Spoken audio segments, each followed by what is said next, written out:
Eu sou a Thaís Roque e esse é o De Carona na Carreira, um podcast que apresenta as mais incríveis jornadas profissionais, de executivos a celebridades. Juntos, nós vamos passear pelos caminhos percorridos por pessoas de sucesso e eu vou te mostrar que o impossível é só uma questão de ponto de vista. Vambora? O meu convidado de hoje tem carreiras múltiplas e administra todas com maestria. Ele começou no teatro ainda na infância e logo se apaixonou pelos palcos.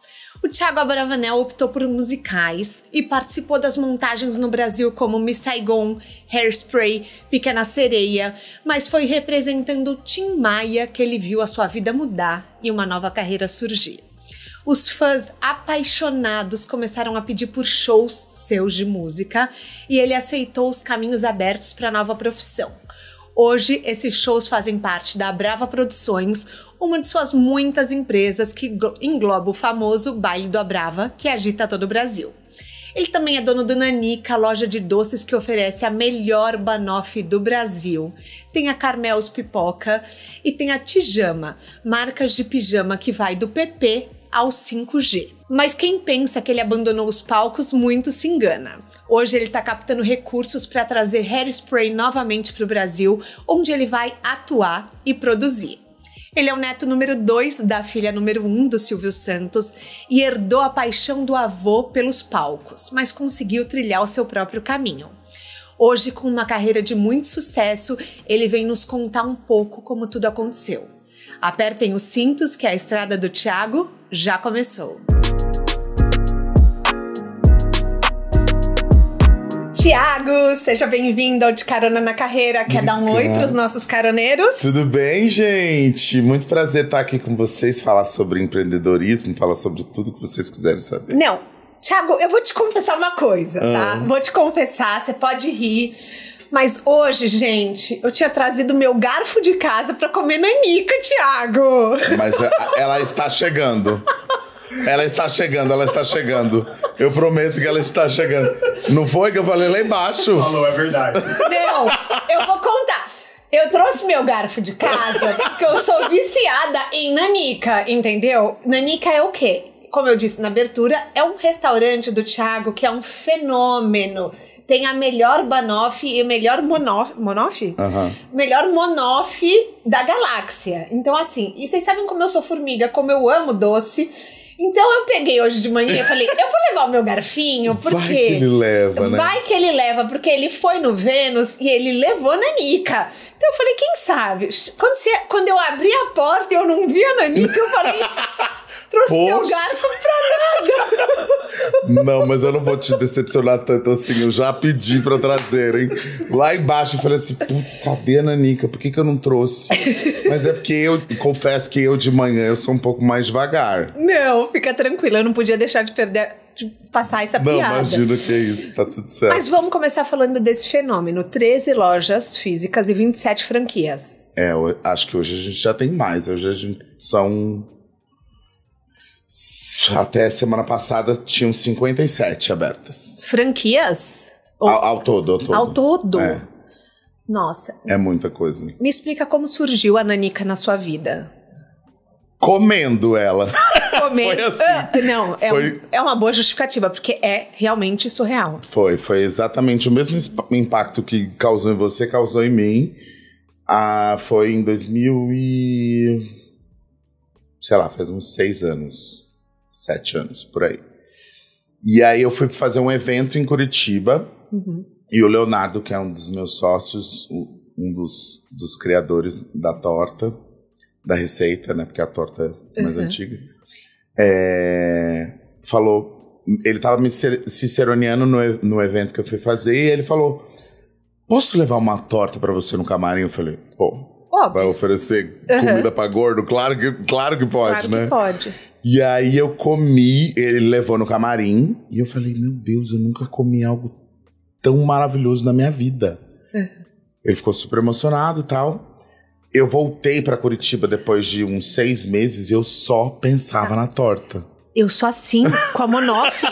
Com a Manoff, eu sou assim. Eu quero comer rápido pra também não amolecer o suspiro. O suspiro. Entendeu? Gente! É que, Thiago, eu vou te contar. Eu fiz bariátrica, entendeu? Então... Você fez? Fiz. Então, assim, a minha cabeça é sempre de querer comer, entendeu? Mas você não consegue comer muito. Não muito. Eu tenho que dar um tempinho. Ainda mais açúcar, né? Eu tenho que dar um tempinho, mas eu vou comendo em etapas, porque eu sou dessas. Mas é o tipo de doce que marca a vida das pessoas, né? E quando eu entendi isso, quando eu me vi querendo comer de novo e procurando ele em Curitiba novamente, porque eu só tinha conhecido ele nesse evento, a sorte que meu segurança na época anotou o telefone dele, ele falou assim, Thiago, eu não vendo a torta, eu faço a torta por hobby. Falei, então tudo bem. Ele, não, mas eu vou fazer uma torta pra você e ele leva aí no hotel. E aí a gente conversando e tal, ele falando que a vida dele não tava muito boa lá em Curitiba. Eu falei, cara, esse doce não é conhecido em São Paulo. Acho que no Sul é bem mais comum banoffee, assim. Mas aqui pra São Paulo e o resto do Brasil, até então, não era um doce conhecido. Falei, abre um negócio em São Paulo disso, eu tenho certeza que vai dar certo. E aí passou uns 6 meses, ele me mandou uma mensagem dizendo que ele tinha se juntado com o Tito, que é o nosso outro sócio, abriu uma cozinha de 5 metros quadrados na Augusta. Então você não era sócio ainda? Não, nesse momento, tá? Não.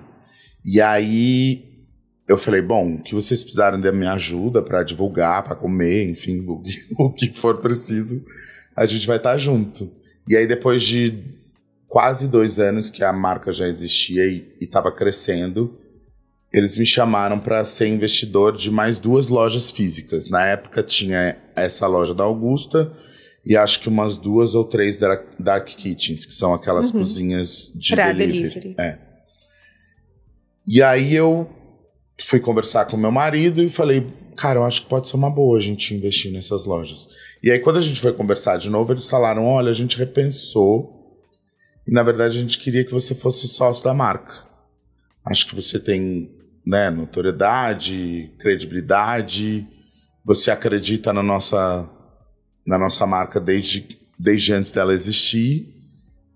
Acho que nada mais justo você estar com a gente nessa. Eu falei, cara, vambora. E aí a gente abriu, a gente tava quase para inaugurar a segunda loja física, veio a pandemia. E aí, pelo o contrário do que a gente imaginava que poderia ser ruim, foi um estouro, porque as pessoas pediam no delivery, né? Ninguém saía de casa. E no delivery é Rappi somente, né? É Rappi exclusivo? Não, hoje em dia tem no iFood também. Tem no iFood. Dá pra você comprar só a fatia. Então ela vem em toda uma caixinha que é o tamanho da fatia, você puxa e consegue comer. Então é muito legal porque às vezes o que acontece? Eu vou receber um casal em casa, eu não quero fazer uma torta inteira, eu compro fatias. Sim. E daí eu sirvo já a fatia. Então é muito prático. Prático, não suja, né?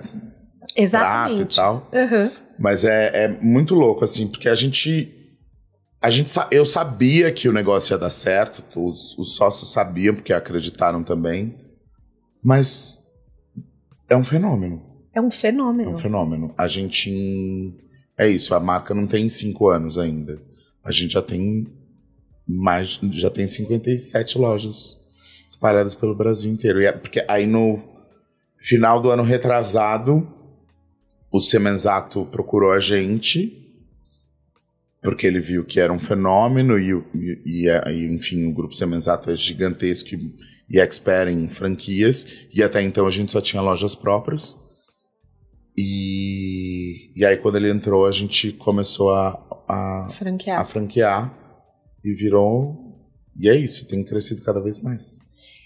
E além disso, são 4 empresas no total, me corrija se eu estiver errada. A Brava Produções. Isso. A Nanica e Carmel. Carmel, que é de pipoca. Que é de pipoca. E como fala o nome da marca de pijama? Tijama. Tijama. Isso. Tá. Então vamos lá. Como que você escolhe os negócios que você vai investir? Bom, eu vou começar de antes. Vamos de antes, tá. A produtora, eu abri antes mesmo dela cuidar da minha carreira. Tá. eu abri como produtora de conteúdo mesmo, tipo, né, com vontade. Minha mãe era produtora de teatro, desde que eu me conheço por gente, desde os meus 8 anos de idade.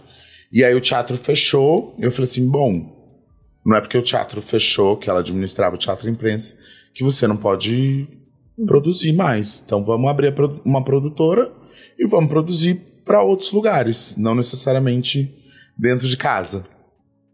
E aí a gente começou a produzir eventos e coisas assim, mas que não tinham a minha carreira e a minha imagem vinculados. Uhum. Até que, depois de um tempo com a minha carreira andando, eu falei, cara, se eu posso colocar criar um próprio escritório para administrar as minhas coisas, por que não?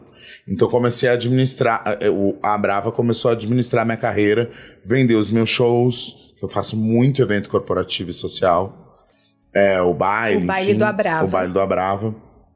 Então, começou daí. Só que a minha demanda era muito grande, e ainda é muito grande. E aí eu comecei a pensar, mas que outras possibilidades eu poderia pensar em... Inicialmente a gente pensa em ganhar dinheiro, né? Sim.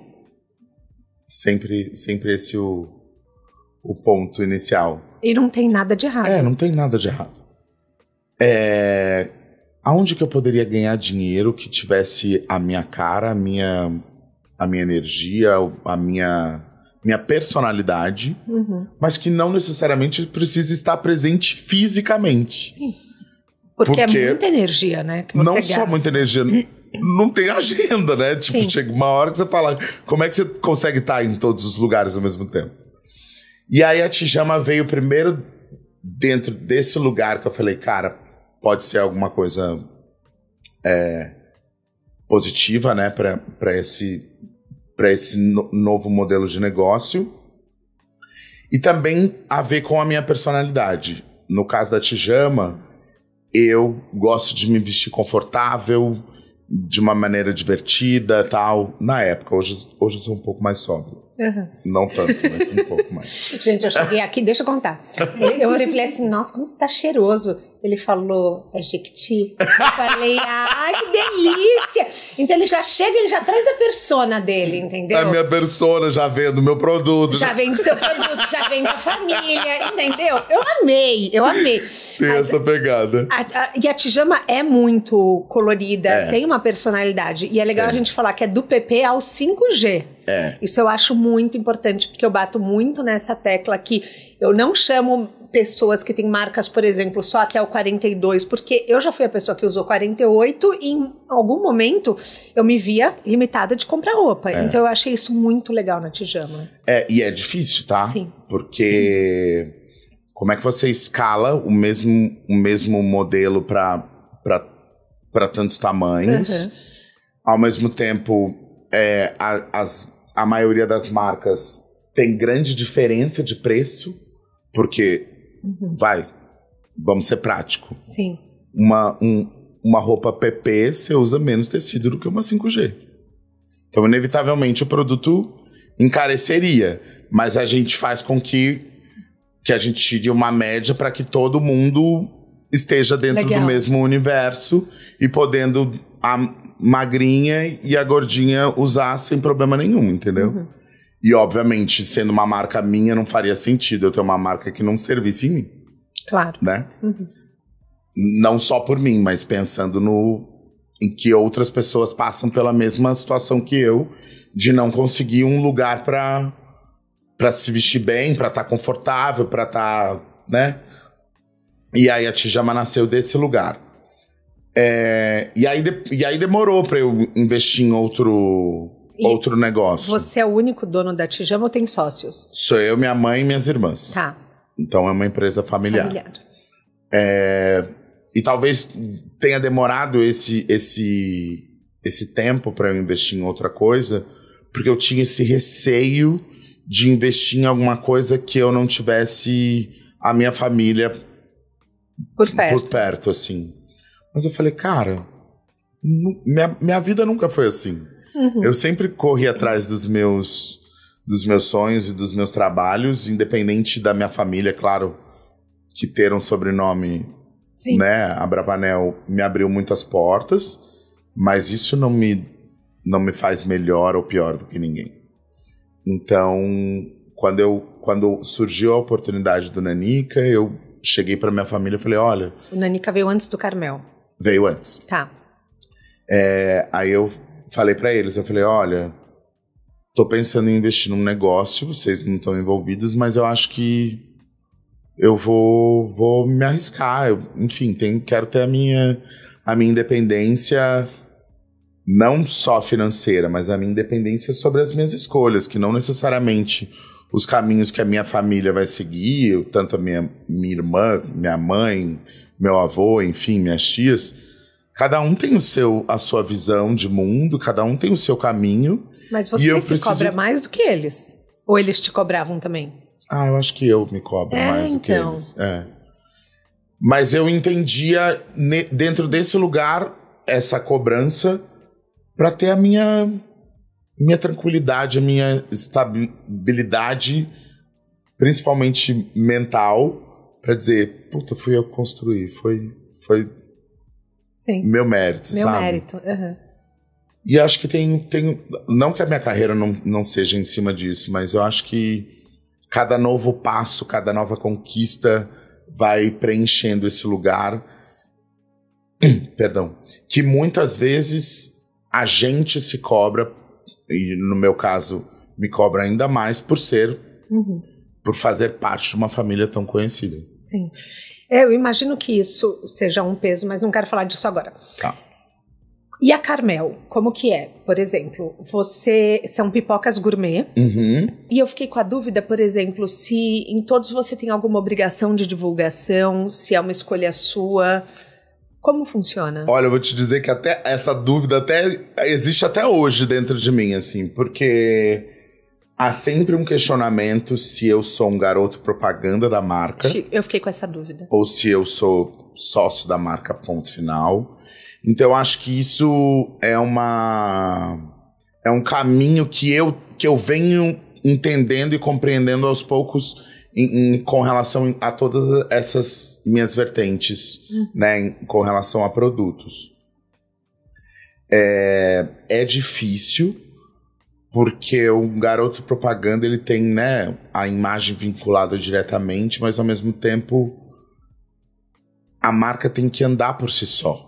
Sim. Então é um equilíbrio. Até onde eu posso ir com a ser esse garoto propaganda, a ser a cara da marca como figura principal, né? A figura na frente da marca. E até onde é melhor que eu só leve como negócio, entendeu? Isso ainda é um equilíbrio que eu estou encontrando. É claro que enquanto eu puder divulgar, enquanto eu puder usar da minha imagem para propagar os meus negócios, acho que isso não faz mal a ninguém, não tô fazendo nada de errado. Se eu faço isso pros outros, por que eu não posso fazer para mim mesmo? Fazer pra você? Não, mas eu fiquei com a dúvida se era uma obrigação contratual. Por exemplo, se você entrava como rosto, entendeu? Ou se você entrava como sócio investidor. Ambas as empresas entrei como sócio investidor, mas não tem nenhum contrato assim, você tem que postar tantos stories, tanto no feed. Não existe isso, mas a gente entende que toda vez que eu apareço ou toda vez que eu divulgo de alguma forma, tem um movimento. Sim, porque a sua imagem é muito forte. Né?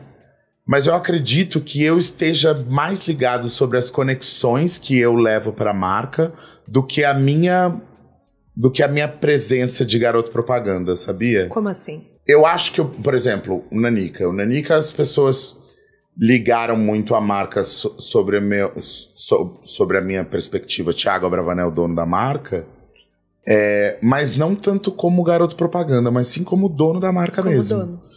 E aí é muito louco, porque eu escuto as pessoas falando assim, a torta do Thiago Abravanel. E aí eu fico pensando, cara, mas eu não fiz tanta propaganda assim, eu fisicamente. Mas o boca a boca das pessoas saberem que a marca era minha e tal, gerou isso. E obviamente, quando a gente falou sobre isso no Big Brother e tal, Quando encontrei com a Jade Picon, por exemplo, ela entrou depois na casa, né? Quando ela me viu, ela falou: você é o Thiago, o dono do Nanica. Eu falei... Ela falou? Falou. Nossa. Que a gente se conhecia, a gente não se conhecia pessoalmente, e ela já consumia, porque ela era amiga do Léo, do meu sócio. E aí ela falou assim: cara, eu amo as banoffes e tal, não sei o que, e falou no Big Brother. Choveu de vender. Nossa, foi surreal. Que máximo. Nossa, você vê que o poder da TV, né? É isso, propaganda é a alma do negócio, né? É a alma do negócio. E ainda mais quando é tão espontâneo assim. Ainda mais poderoso. É ainda mais poderoso, porque a pessoa vai ali uma experiência sincera. E hoje, você, assim, para os caroneiros que estão ouvindo, para quem faz uma comida gostosa, pode mandar para você ou você não está investindo em novos negócios? Olha, eu não tenho pensado nisso, mas eu sou uma pessoa que, assim como foi com a Nanica e também com a Carmels, eu sou muito observador. Eu acredito muito nas conexões físicas, energéticas, porque eu acho que a gente está atento, disponível pro novo, é o que faz o negócio acontecer. Uhum. E eu acho que tanto a Carmels quanto o Nanica foram assim, foi essa disponibilidade em me conectar com isso pode ser uma coisa boa, isso pode dar certo. E é engraçado que eu tenho isso com pessoas também, sabia? Jura? De carreiras, de amigos, de pessoas que eu falo assim, já pensou em fazer isso? E aí... Você tá brincando. Sério. Você tem uma energia próspera. Eu acredito muito nisso. Eu acredito muito nisso. Analisando a sua carreira para montar o roteiro, e eu sempre fiquei com essa sensação olhando de fora, olhando como espectadora, que você tem essa questão próspera. Por exemplo, quando você saiu do BBB, muita gente, tipo, jogou hate, não sei o quê. Mas você tem uma energia tão próspera que você conseguiu virar essa imagem. E você mesmo falou em outras entrevistas que tá tudo bem a sua imagem com a Globo, que o seu relacionamento... você, não tem questão nenhuma. Então, você tem essa abertura de caminhos, né? Natural.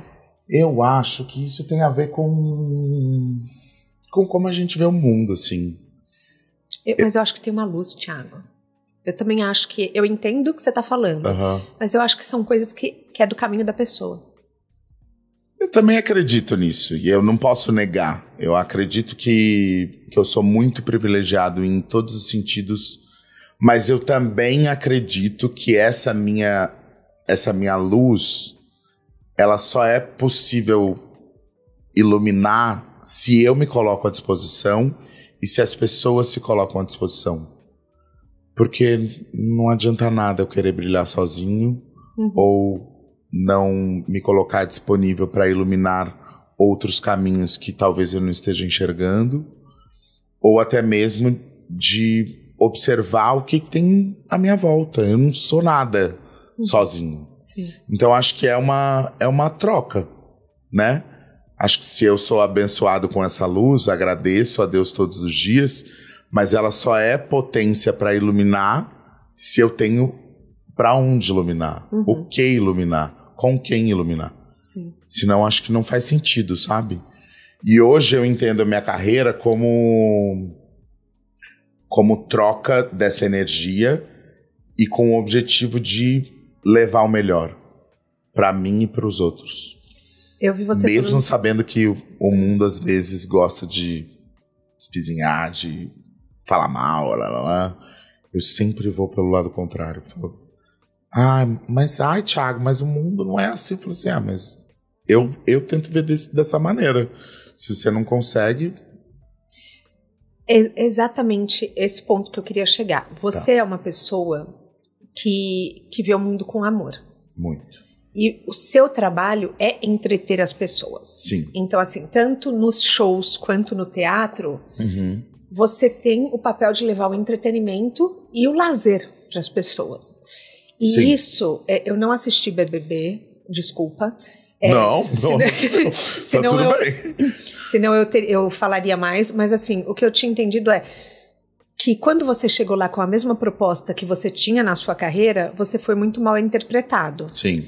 Você foi mal interpretado e o povo até começou a gostar de novo da Carol Conká e falar, cadê a Mamacita para comprar briga? Já entrevistei a Carol Conká aqui e a Carol falou que ela acha isso um absurdo, as pessoas pedirem a volta dela por conta disso. As pessoas já superaram o seu fim de BBB? Não. Ou ainda não? Não. Não, e eu acho que nunca vão. Porque foi muito marcante no sentido a minha ação. Uhum. Acho que a minha história foi marcante para quem se conectou comigo. Mas a minha ação de apertar o botão e desistir do jogo, né? Encerrar um ciclo? Exato. Vamos colocar assim? Eu entendo isso como reflexão, mas é que para as pessoas o que vem em primeiro lugar é o desistir do jogo. E tá tudo bem as pessoas verem dessa forma, porque é isso. Eu desisti do jogo para não desistir de mim. Sim. Profundo isso. Que eu tava enlouquecendo. Tipo, eu tava me perdendo, assim.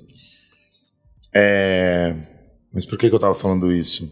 Por conta que eu falei do BBB, porque né? Eu falei, as pessoas já superaram e... Não superaram, e eu acho que essa ação de apertar o botão, ela gera muitos questionamentos, revoltas e muitas pessoas ficaram do meu lado, muitas pessoas acharam um absurdo,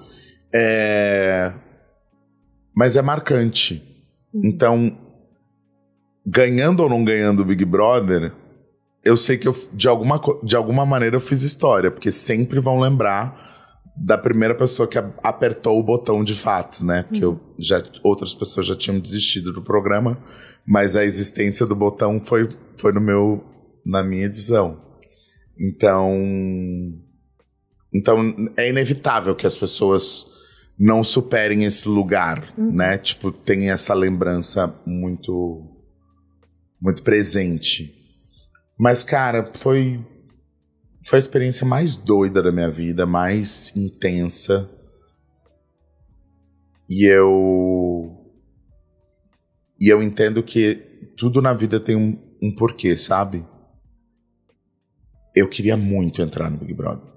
Muito mais do que as pessoas imaginam. Porque todo mundo fala assim, mas pra que ele queria ir no Big Brother? Neto de Silvio Santos, já tem a vida, ganha, blá, blá, blá, blá. Falei, não é sobre isso. Não é sobre isso. Não é sobre esse lugar.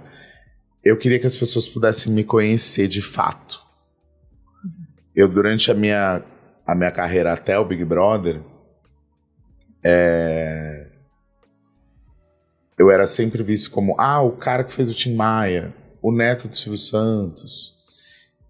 Alguns já me reconheciam como o Thiago Abravanel e tal. Mas o ponto é que eu queria, de fato, me expor. Tá. E é perigoso isso, né? Eu não teria estrutura emocional. Eu não tive também. Amo a sinceridade. Eu não tive também, achava que tinha. Eu achava que eu tinha. Eu não sei lidar com hate. Eu não sei. Então, eu dou parabéns para quem tem a coragem de se expor pro mundo dessa forma. Mas eu queria. Sim. Mas eu queria, apesar de não... Era uma estratégia. Era um objetivo. Sim. Eu fui chamado pro BBB 21. Tá. O da Carol. E aí, na época, tinha acabado de estourar a pandemia, enfim. E aí... Não, a pandemia foi no 20, Foi né? no 20, do Pyong. Isso, Aí no 21 me chamaram, só que ainda não tinha vacina pra todo mundo. E como eu sou obeso, sou considerado grupo de risco, eles decidiram não me colocar dentro da casa naquele ano. Falaram, vamos ver se no próximo ano rola. E aí me chamaram no ano seguinte. Então eu fiquei desde a primeira vez, quando rolou a possibilidade de eu entrar, até o outro ano, eu não pensava em outra coisa. Jura? Todos os dias da minha vida eu falava, estarei no Big Brother, eu estarei no Big Brother. E tudo que eu fazia, e se eu fizesse isso aqui, se eu tivesse no Big Brother? Por exemplo, teve uma época que eu pensei em fazer a bariátrica. Uhum. Aí eu falei, será que vai dar tempo de eu me recuperar pra entrar no Big Brother? Não, calma. Uhum. Sim. Tudo eu Tudo pensava, você pensava a partir daquele objetivo que eu queria alcançar e todos os movimentos que eu poderia fazer para que isso acontecesse de fato. E aconteceu. Então, assim, energia... É muito comum você materializar? Muito. E dá certo, viu? Sim. Claro. Tem que ter esforço, tem que ter Óbvio. dedicação, Sim, tem que ter... Não adianta você pensar uma vez e achar que só ficar pensando vai ser o suficiente. Tem que se mover para isso. Você precisa se mover para isso. Mas é isso. É o universo conspirando e as coisas conspirando e você ajudando para que o universo trabalhe junto com você. É super possível. E aí, quando eu entrei, eu falei, realizei. Já tô aqui, mano. Isso é muito foda. Já tava muito feliz e queria viver aquilo intensamente. Só que qual era o meu objetivo? Me expor. Sim. Né? Uhum. Fazer com que as pessoas me conhecessem. E lá dentro, quando eu recebi uma informação de que eu estava sendo visto como uma pessoa falsa aqui fora, e comecei a não saber lidar com a maneira que o jogo era conduzido, assim, tipo, né? Já sabia que eu tinha que votar em pessoas, mas quando você tá dentro do jogo, é diferente. É diferente. E você recebe uma informação tóxica. Aham. Cara, aquilo foi mexendo com a minha cabeça. E eu não conseguia dividir isso com ninguém. Eu não conseguia colocar pra fora. E aquilo, eu falava, minha cabeça parecia uma air fryer, assim, sabe? Sim. Tipo... Falei... Não tô conseguindo fazer com que eu expresse o que eu vim fazer aqui. Se eu não tô conseguindo me encontrar, como é que as pessoas vão me ver do jeito que eu sou? Sim. Então, não faz mais sentido eu ficar aqui dentro. E foi aí que eu decidi apertar o botão e ir embora. Eu vi que você decidiu um dia antes. Arrumou tudo. E ninguém da viu. produção te chamou? Não. Eu fiquei chocada com isso. Você arrumou a mala, você deu presente, você se despediu de um por um. Ninguém. Gente, a produção tava dormindo? Eu fiquei chocada. Na verdade, Eles podiam tentar brecar, né? Porque dizem que várias pessoas já quiseram desistir e eles chamam, conversam, tem a psicóloga. Eu não sei muito bem como funciona, mas já me falaram isso. Olha, comigo não aconteceu isso. Então. Isso que eu fiquei chocada. Comigo não aconteceu isso. E, na verdade, quando eu saí... Eu saí no domingo de carnaval. Tipo, é um dia que, teoricamente, as pessoas estão mais tranquilas no estúdio, assim. Tipo, não é um dia de eliminação, não é? Entendi. Então, não tinha grande movimento lá na emissora. E aí foi um caos. Imagina, tipo, o Thiago desistiu do programa no domingo de carnaval. Ai, que dó. Depois, quando eu fui conversando com as pessoas da equipe ali, na hora que eu saí, aí que eles foram... Caindo a ficha. Foram montando o quebra-cabeça, sabe? Mas é muito louco, assim, eu não sei. Como eu que vivi, pra mim era muito óbvio. Então... Sabe assim? Que eu iria sair. Mas requer a desconstrução de um longo sonho. Porque você sonhou com não, aquilo... isso sim. Eu tô dizendo dos movimentos que eu tava fazendo pra desistir no dia seguinte. Pra mim era muito óbvio que a produção já sabia que eu ia apertar o botão, entendeu? E não sabia? Não.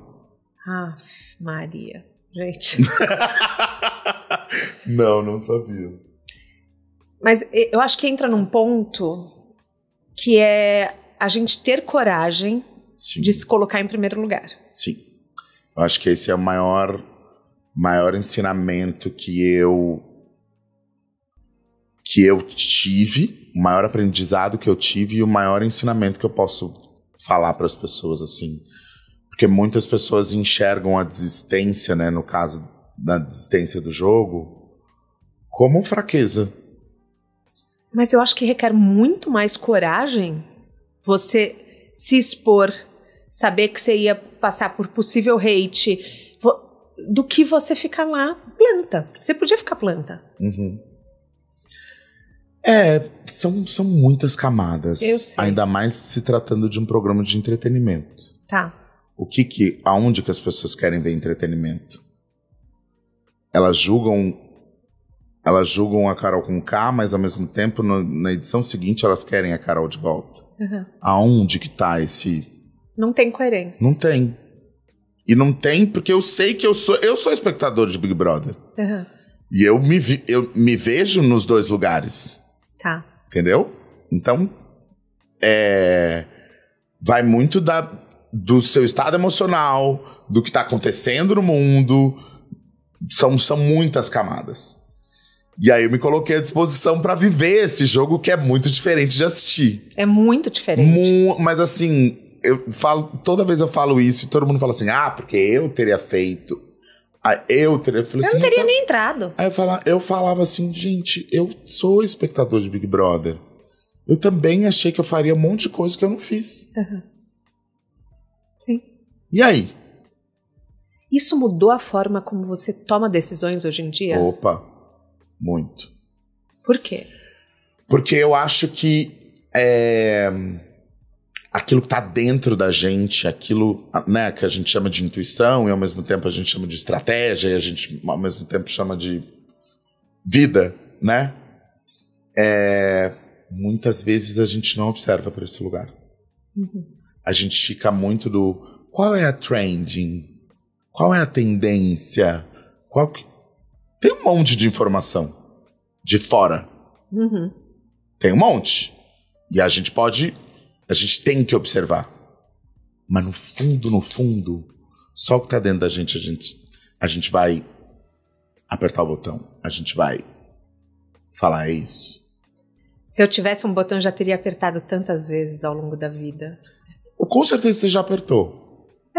Pode ser. Eu acho que sim. Né? Não fisicamente, mas... Sim, mas é isso. Os momentos que você fala, esse ciclo acabou, e mesmo indo contra todo mundo, você só vai. E você não se arrepende. E você fala, por mim, eu fiz o melhor que eu podia. Exato. Da mesma forma que eu não me arrependo de ter apertado o botão, eu não me arrependo de ter ido pro programa. Entende que Entendo. Que é muito... Não, senão você muito sempre ia ambíguo, ficar no né?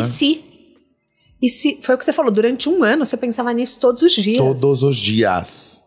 As pessoas falavam assim, mas Thiago, como é que você ele já entrou pensando que ele ia desistir em algum momento? Eu falei, amor, mas quem é essa pessoa? Uhum. Que pula de paraquedas esperando que o paraquedas não vai abrir? Sim. Quem é essa pessoa? Não existe. Não, e quem for essa... Se você faz isso na sua vida, tá, galera? Não, Isso não. Eu entrei no Big Brother querendo viver o Big Brother, querendo ganhar o Big Brother, é óbvio. Só que no meio do caminho as coisas mudam. E é isso que torna a gente vivo. É isso que torna tudo tão mutável e maluco e especial. Por isso que a vida é tão interessante. E eu amo esse lugar de observar. Porque um dia você pensa de um jeito e amanhã talvez você não pense mais. Talvez tudo mude. E aí? O que você vai fazer com essa informação? Há 3 anos atrás, a gente imaginava que uma pandemia poderia existir e que a gente não ia ficar sem sair de casa? Nunca. Quando começou a pandemia, a gente falou, 2 meses, gente. 2 meses. No máximo. Exatamente. E aí? Você vai viver com a mesma informação que você tinha antes? É tudo mutável. Eu concordo. É um movimento. E isso faz a vida acontecer. E a gente tem que estar atento. E aí eu falo isso, né, com relação a negócios, por exemplo. Cara, a gente tem que prestar atenção. Por exemplo, na minha carreira, uma coisa que há 10 anos não foi possível e hoje não é mais. Eu fazer o Tim Maia no teatro. Hoje você não faria, né? Não. E você tá certo. Há 10 anos atrás, isso não era uma questão. Sim. Infelizmente, não era uma questão. E eu tive o privilégio de viver um personagem que mudou a minha vida, que mudou a minha carreira, mas que hoje, se fosse hoje, eu não teria. Não poderia e já tenho a consciência de que não iria fazer. Sim. Não só eu, como os produtores, o diretor e todo mundo. Claro. Mas o Tim Maia, falando disso, ele foi uma maneira que você se tornou conhecido no Brasil. Assim, e as pessoas te tratavam como Tim Maia. Sim. E elas começaram a pedir, inclusive, shows seus. Que foi além do teatro. Assim, você fez um personagem que deu tão certo. Foi. Tão certo que as pessoas começaram a querer ver você em shows. E isso deu origem a uma nova carreira para você. Que eu não imaginava que seria possível. Isso que eu ia te perguntar. Como que foi para você ter uma segunda carreira? Porque nesse momento você era apenas ator e você virou cantor. Sim. A música sempre foi presente na minha vida de ator. Por causa de musicais. Né? Sim. Tipo, era um artifício, um instrumento artístico dentro do meu segmento interpretação, né? E aí, quando eu fiz o Tim Maia, começaram a me chamar pra fazer shows e tal. Eu falei, tá, mas é possível eu fazer isso? Eu não me via nesse lugar. Mas é isso, né? Como existe o movimento e as coisas vão sendo vistas de outra maneira, assim como eu nunca imaginei, lá atrás, nunca havia imaginado a possibilidade de eu ser apresentador ou comunicador,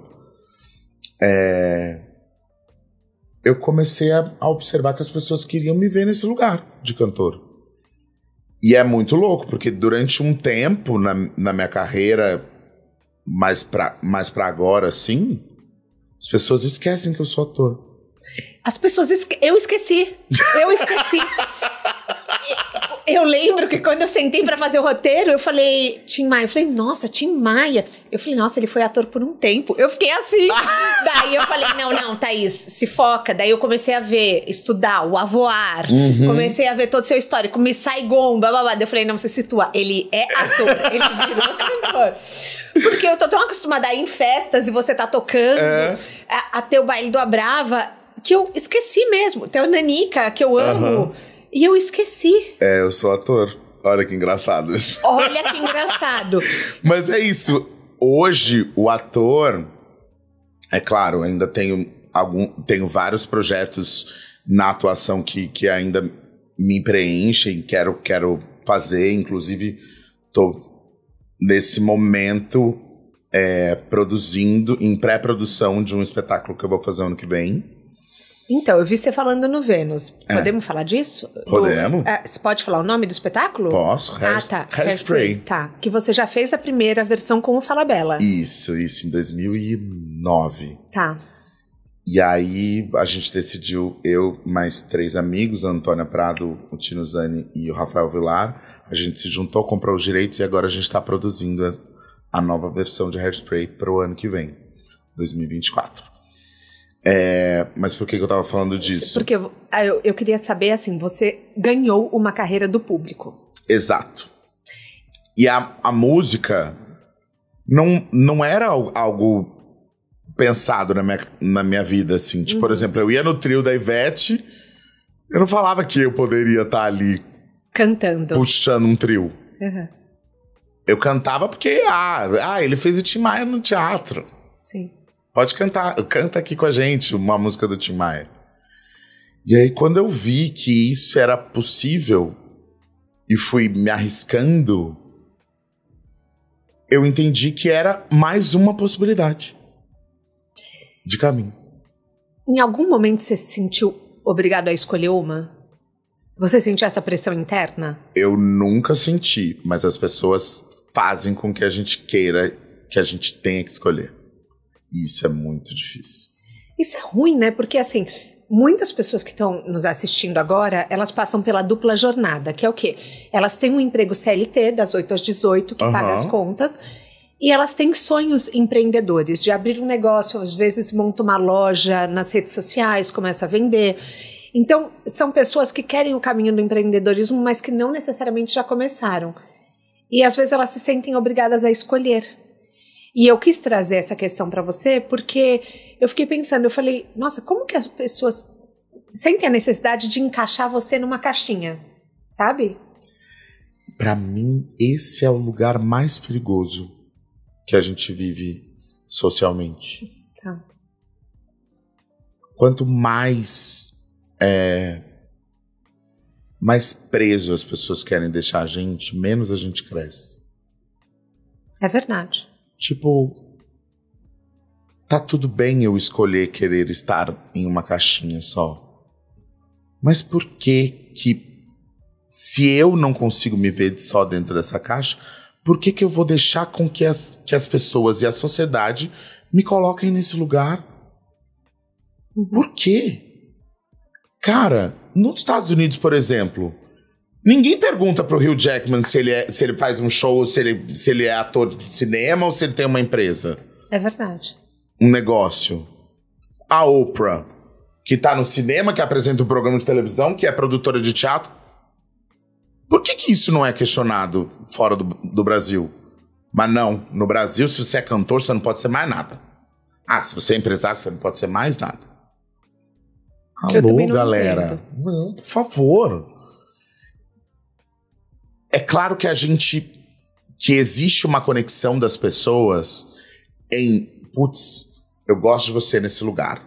E aí eu me identifico com você nesse lugar.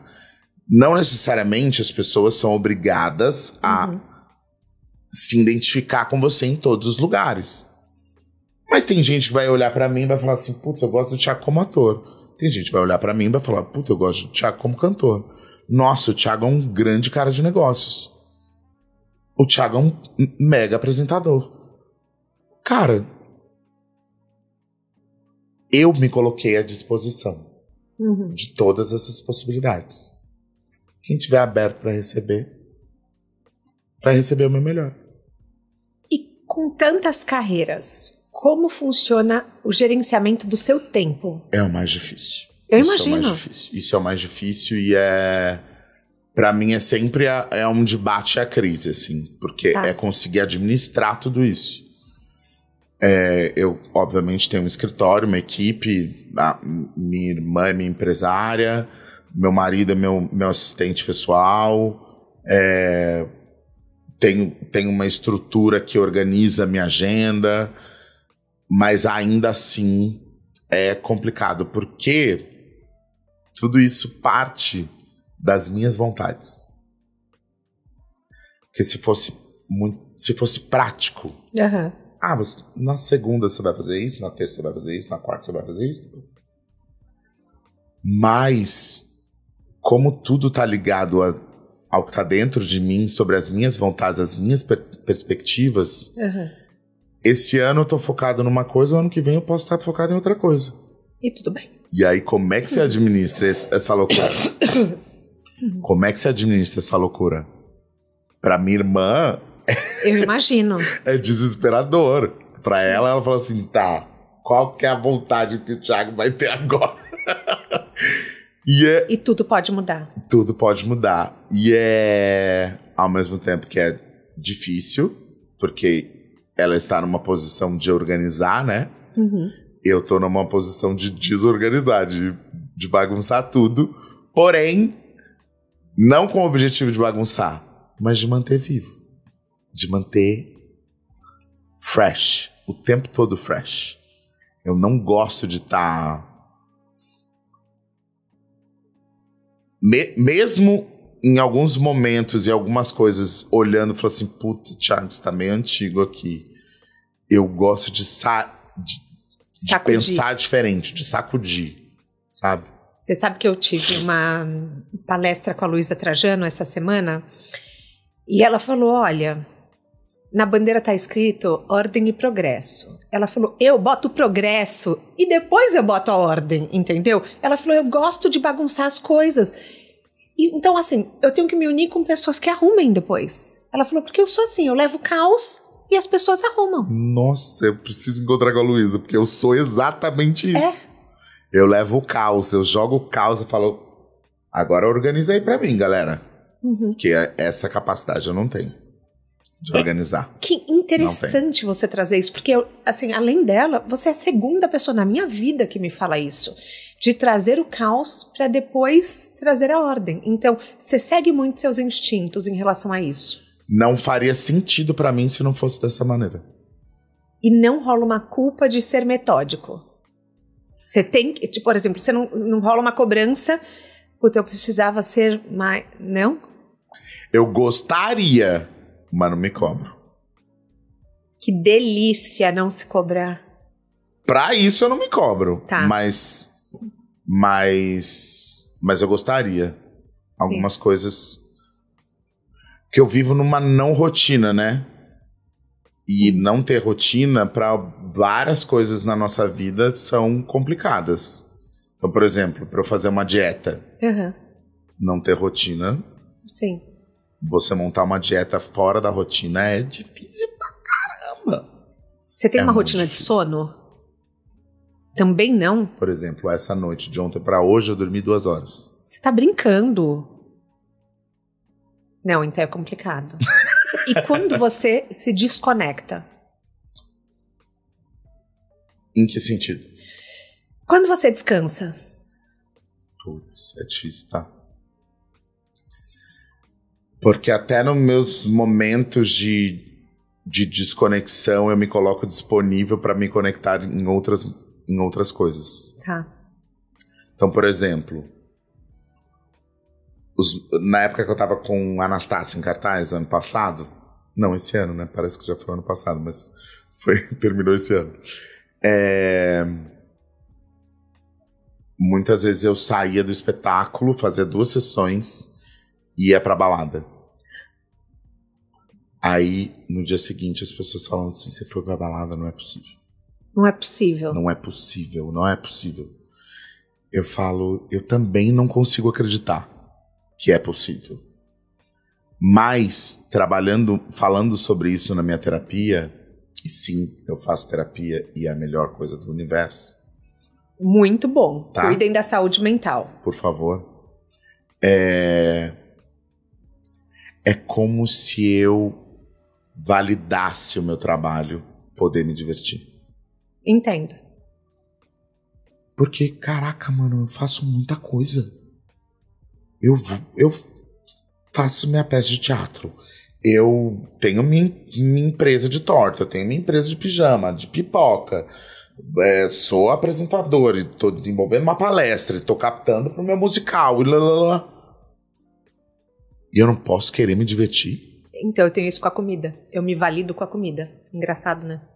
Eu, tipo assim, eu me permito comer, entendeu? Sempre. Então, por exemplo, nossa, eu trabalhei muito. Eu vou comer. Porque eu mereço. Porque, nossa, eu já tô exausta. Eu preciso... Você tem isso com sair, eu tenho isso com comer. Mas isso não pode ser... Olha, eu aqui já fazendo o papel do terapeuta. Pode né? fazer. Pode fazer, que aqui eu abro tudo, eu falo tudo, não tem problema. Eu acho que isso não pode ser uma recompensa. Eu sei, mas é pra mim a comida. Engraçado, né? Isso tem que ser um entendimento de que faz parte também.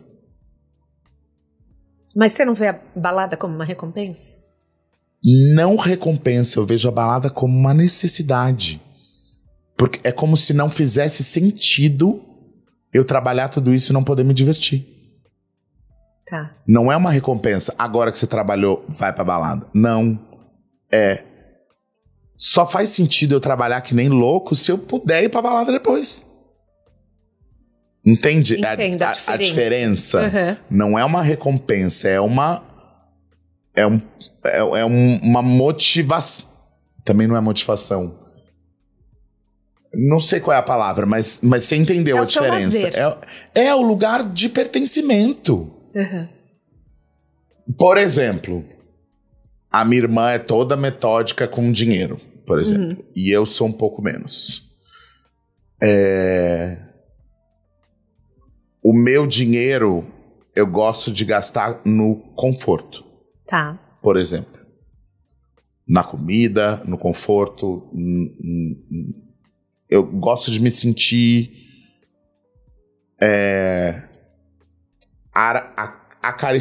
acariciado pelo dinheiro. Tá. Nesse sentido. Então, eu fazer uma viagem internacional do meu tamanho, do tamanho que eu sou, eu quero viajar de executiva. Thiago, mas a executiva é 3 vezes mais cara do que a econômica. Eu sei. Se eu pudesse, eu não gastava 3 vezes mais. Sim. Mas o meu conforto vale todo o esforço que eu tenho, que eu tive para ganhar esse dinheiro. Você trabalha todos os dias para poder pagar essas coisas. Mas tem gente que ainda assim não concorda. Daí vamos entrar numa discussão muito longa. E até tá tudo bem as pessoas terem essa visão, mas elas não podem limitar que a minha visão seja essa. Que a sua visão seja igual. Exato. E como é trabalhar com tanta família? Difícil. Muito difícil. Eu imagino. Eu amo todo mundo, mas eu acho que pra eles deve ser mais difícil trabalhar comigo do que eu trabalhar com eles. Tá. Porque eu sou muito legal. É sério. Não é me achando, eu sou muito legal. Tá. Você não cobra. Eu deveria ser muito mais chato, muito mais crica, muito mais... Sabe, tipo isso que todo mundo vê da Big Boss, né? Tipo, como se fosse uma coisa... Eu sou muito de boa. E isso é a coisa mais difícil da minha vida. Eu imagino, porque você não cobra performance de equipe, então. Como é que eu falo não? Tá. Eu não consigo falar não. Hoje em dia eu consigo um pouco mais. Hoje em dia você consegue um pouco mais, tá? Pras minhas coisas, tá? Se eu tiver que falar não pra você, pra sua vida, tipo, presta atenção, gata. Não faça isso. Eu sou o primeiro a dar conselho. O quê? Eu sou o terapeuta dos meus amigos, de todo mundo. Mas na prática... Na minha vida, eu preciso da minha terapia. Então, isso prova que apertar o botão foi o maior ato de coragem. Talvez um dos mais corajosos da minha vida. Parabéns. Obrigado. Por se botar em primeiro lugar. Ali eu entendi que eu tinha que ser o primeiro lugar, porque só eu poderia tomar essa decisão, mais ninguém. E tem vezes que a gente vai tomar uma decisão e acaba pensando tanto nos outros, né? Quase a grande maioria das vezes a gente faz isso, né? E às vezes não pensando nos outros pelo que eles vão fazer, mas pelo que eles vão achar de você. Porque eles vão achar. Como você lida com hate?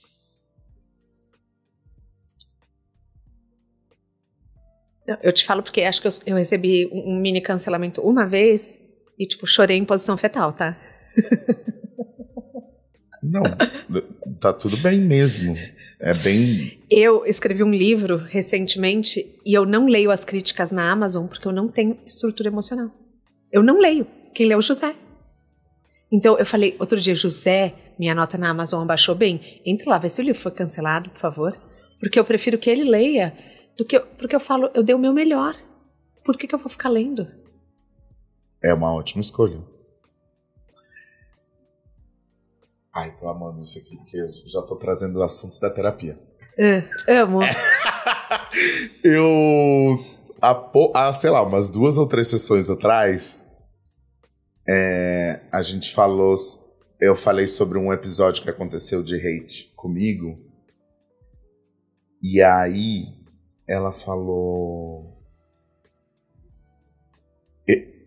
O meu questionamento era... Eu sou um cara muito justiceiro. Muito. Todo mundo erra, todo mundo faz coisa errada, ninguém é perfeito e tá tudo bem. Mas quando eu faço as coisas certas e quando eu sei da minha atitude, sei exatamente o que eu fiz, quando eu vejo que cometem uma injustiça comigo, eu fico... Isso tira o meu chão. Tá. O hate que me faz colocar em posição fetal é esse lugar. Tá. Da injustiça. E aí, conversando com ela, ela me falou assim: Thiago, você pode fazer o seu melhor. Você pode fazer o que você considera certo. Você pode estar, sabe assim, protocolar, assim. Você pode estar... Você sempre vai ter alguém que não vai gostar do que você faz. Você sempre vai ter alguém que não vai acreditar no que você diz. Sempre, em qualquer situação. Então, se você acha que é possível você mudar a cabeça de todas as pessoas, pare agora, porque você não vai conseguir. É um movimento, por mais que esse seja o movimento que você traz para sua vida, você tem que fazer isso por você. E as pessoas vão se conectar com você como consequência disso. Mas é impossível você querer mudar o mundo só pelas suas atitudes. Não depende só de você. É claro que você pode fazer o movimento e continua. Porque isso é maravilhoso. Mas não tem como. Não tem como. A pessoa pode ver que você fez tudo certo e ainda assim ela fala: mas eu não quero. Você viu que viralizou uma fala da Anitta essa semana sobre amor próprio? Dela falando de que ela é a primeira, não sei o quê? Não, ela falando assim, que o que as pessoas mais querem é ser amadas. Né? Que as pessoas mais querem é ser amadas, que as pessoas buscam a fama para ser amadas. Que até a relação com o dinheiro é em busca do amor. Só que isso é tudo porque a gente não tem o nosso amor próprio. Que uma vez que você tem o seu amor próprio, não importa o que as pessoas acham de você. E isso mexeu tanto comigo porque eu acho que eu ainda estou na construção do amor próprio. Eu acho que essa é uma busca que eu tenho e que as pessoas têm de se amar e de ser suficiente à validação. Mas isso é um processo para toda a vida. Eu acho também. Para toda a vida. Porque por mais que a gente encontre esse amor próprio, alguma coisa sempre vai estar fora do caminho. E aí você vai consertando, aí melhora, aí piora, aí melhora, aí piora. É uma constante. Mas eu concordo com esse lugar da gente ser amado. Sim. Não é à toa que eu fui pro Big Brother para as pessoas me conhecerem. Sim. Por quê? Por que eu quero que as pessoas me conheçam? Sim. Porque eu quero que elas gostem de mim, e não que elas me odeiem. Claro. É óbvio. Mas nem todo mundo vai gostar de mim. E aí, no meu caso, eu preciso de terapia. Eu também. Por quê? Porque na minha cabeça caraca, mano, eu faço tudo pra ser legal. Eu faço tudo pra dar o meu melhor pro mundo. E não é o suficiente. Não, Thiago. Nunca vai ser. Nunca vai ser. Então tá bom. Mas eu vou continuar. Você é o neto número 2 da filha número 1. Do homem mais amado do Brasil. Eu estudei com a sua irmã, fofoca, estudei com a irmã dele. E a sua irmã, eu tenho uma visão que é assim, por exemplo, ela não gostava nem que o professor falasse o sobrenome dela na lista da chamada. Então era assim, Lígia, eu. Então, pra ninguém ter o risco de falar a Bravanel. Ela é muito discreta. E eu lembro que foi até... Hoje em dia ela tá até um pouco mais soltinha, sabia? Ela tá... Nas redes sociais, tá meio não blogueirinha. Sabia. Não, porque de leve, assim. na época era uma coisa assim, ela era muito, muito, muito reservada. Então, assim, era um segredo que ela contava para as pessoas na escola. Do tipo, o meu avô é o Silvio. E eu vejo você com uma coisa mais desencanada. Mais do tipo, tá bom, esse é meu sobrenome e tanto faz. Você sempre foi assim, leve com esse tema? Eu acho que sim. Para o mundo. Para dentro, não tanto. Tá. Né? Porque pro mundo não faz... Qual é a diferença? Não vou deixar de ser? Sim. Ser ou não ser? Qual é a questão? Né? Pra mim, existe uma cobrança, existe uma responsabilidade, existem várias camadas, né? Mas eu acho que é isso. É o quanto isso é pra fora e o quanto isso é pra dentro. Eu acho que pra dentro é muito mais complicado pra mim, porque eu me cobrava muito. Hoje menos, né? Ainda bem. Mas durante muito tempo eu falava, não, eu não posso ser apresentador de jeito nenhum. Não posso. Como é que eu vou viver com a comparação?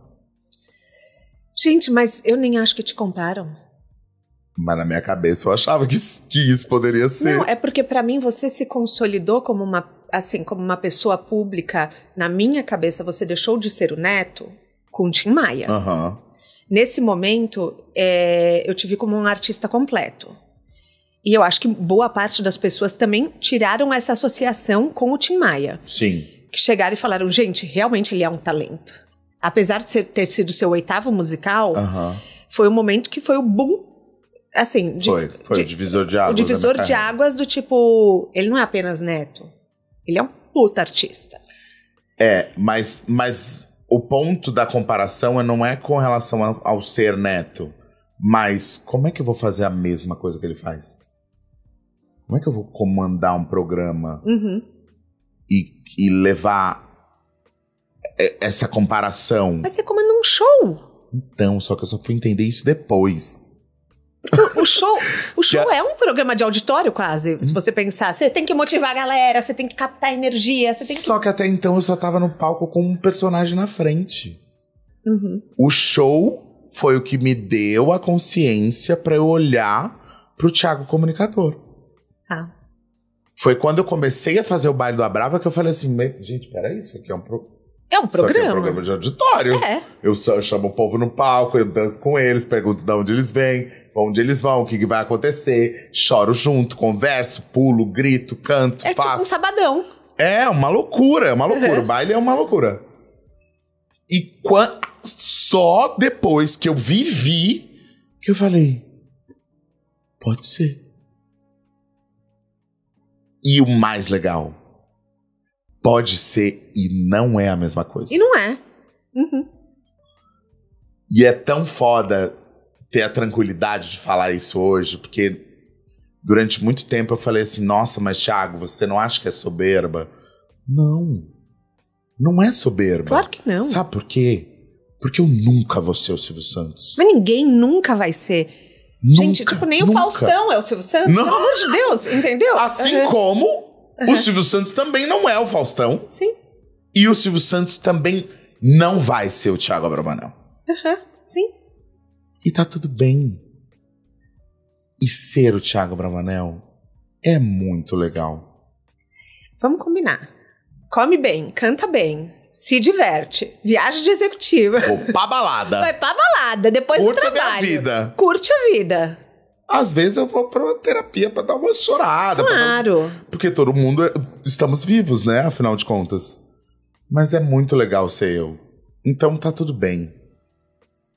Você acha que foi o Tim Maia que te deu segurança? Ou foi depois ou foi antes? Não, foi depois. Segurança até a página 2, tá? Tá. É muito legal ser eu, mas amanhã talvez eu fale assim, pô, que merda ser eu. E tá tudo bem também. Tem dias e dias. Né?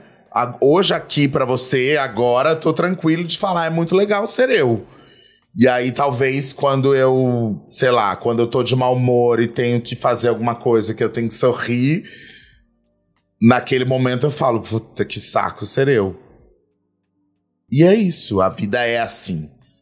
E isso me tranquiliza não ficar tranquilo. Entende? Entendo. Essa dicotomia o tempo todo. Então, tá tudo bem. Você tinha me perguntado alguma coisa que eu não respondi? Tá tudo certo. Eu sou muito doido, tá? Quanto tempo que a gente tá? 1h09. Desculpa. Desculpa Passamos por seu quê? tempo, né? Porque eu tinha meu falado que tempo? durava 1 hora. Amor, tá aí outra coisa. Eu falo mais que o Homem da Cobra e eu amo falar. Ah, então tá bom. Vou entrar nos tá, quadros tudo bem. finais. O que é sucesso pra você? O que é sucesso pra mim é fazer aquilo que eu acredito, que eu amo e ser reconhecido por isso.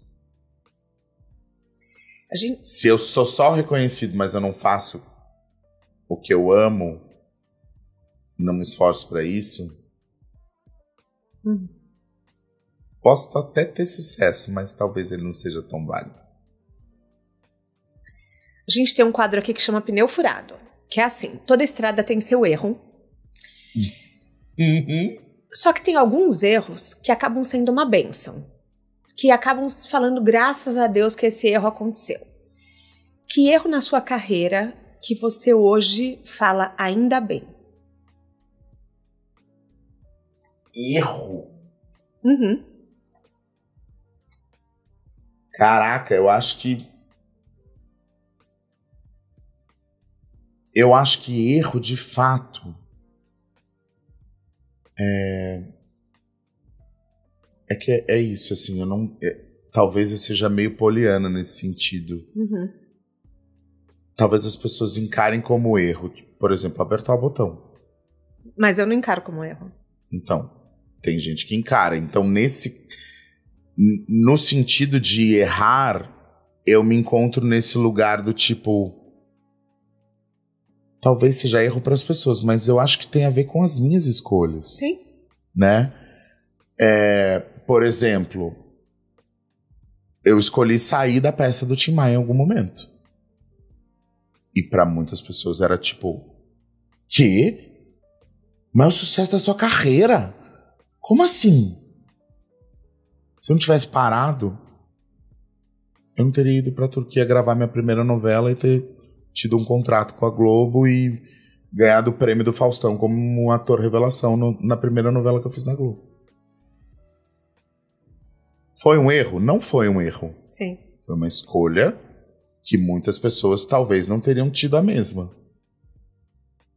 Você entende? Entendo. E não que seja fácil, tá? Tipo, eu pensar e falar assim, caraca, mano, vou parar de fazer um negócio que tá me dando dinheiro. Tá me dando aplausos. Tá me dando... Tem certeza? Mas é a próxima etapa. Exato. Então, acho que é isso. Os erros são escolhas que podem ser vistas como bem feitas ou mal feitas. Depende do seu ponto de vista.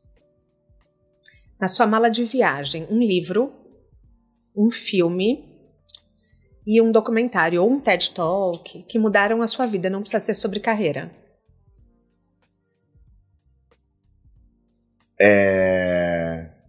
Um livro que é muito legal, que é...